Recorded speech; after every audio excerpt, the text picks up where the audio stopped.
Corona संकट के बीच राजनीतिक दलों ने वर्चुअल मीडिया का सहारा लिया है। बीजेपी इसका इस्तेमाल कर रही है। कांग्रेस को कॉन्सेप्ट अच्छा लग रहा है, लेकिन जेएमएम को जमीनी जंग पर ही भरोसा है। कोरोना ने बहुत कुछ बदल दिया। इस वैश्विक महामारी के बीच जहां लोगों का अपना जीवन शैली बदल चुका है, वहीं राजनीति का अपना रंग, रूप और मिजाज भी बदल गया। अब जमीन पर कम, सोशल मीडिया पर राजनीति का रंग ज्यादा चढ़ता हुआ नजर आ रहा है। केंद्र की मोदी सरकार ने डिजिटल इंडिया का नारा दिया था। पैसों के लेन देन से लेकर सरकारी कामकाज सबको ऑनलाइन करने का प्लान था। ये कितना सफल हो पाया यह तो सबको पता है, लेकिन 2020 में पूरी दुनिया को रोक देने वाले कोरोना ने भारत में बहुत कुछ डिजिटल जरूर कर दिया। भारतीय राजनीति भी इससे अछूती नहीं। कभी कार्यकर्ता और जनता से घिरे रहने वाले नेता अब वर्चुअल हो चुके हैं। देश की सबसे शक्तिशाली पार्टी बीजेपी अब इसी तकनीक का सहारा लेकर ऑनलाइन रैलियां और सभाएं कर रही है। बिहार चुनाव को लेकर इसकी शुरुआत होने वाली है, तो वहीं झारखंड के उपचुनाव में भी यह दिख सकता है।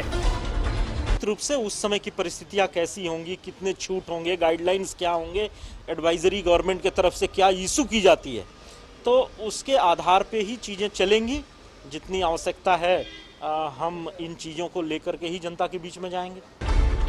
बीजेपी को भरोसा है साक्षात के साथ डिजिटल नेताओं को भी जनता स्वीकार करेगी। कांग्रेस भी इसे नए जमाने की नई कोशिश मान रही है, तो वहीं जेएमएम इसे उस नजर से देखता है जिसमें झूठे वादों के बाद लोगों से नजरें चुराई जाती है। जेएमएम की माने तो चुनावी जंग तो जमीन पर ही होगी।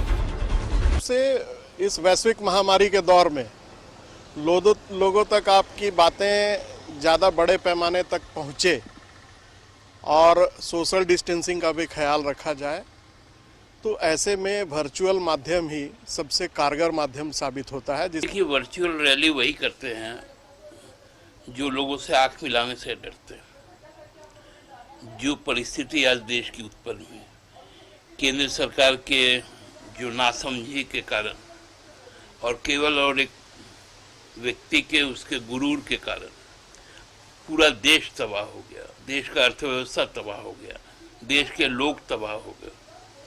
तब इनके पास और कोई उपाय तो है नहीं, इसलिए अब इन्होंने ये नया एक पैतरा शुरू किया है, वर्चुअल। तकनीक के इस युग में डिजिटल दुनिया का निर्माण हो रहा है, लेकिन झारखंड की जनता इस डिजिटल नेताओं से कितना प्रभावित होती है, इंतजार करना होगा। रांची से कैमरामैन अभय के साथ न्यूज़ 11 भारत के लिए राकेश कुमार की रिपोर्ट।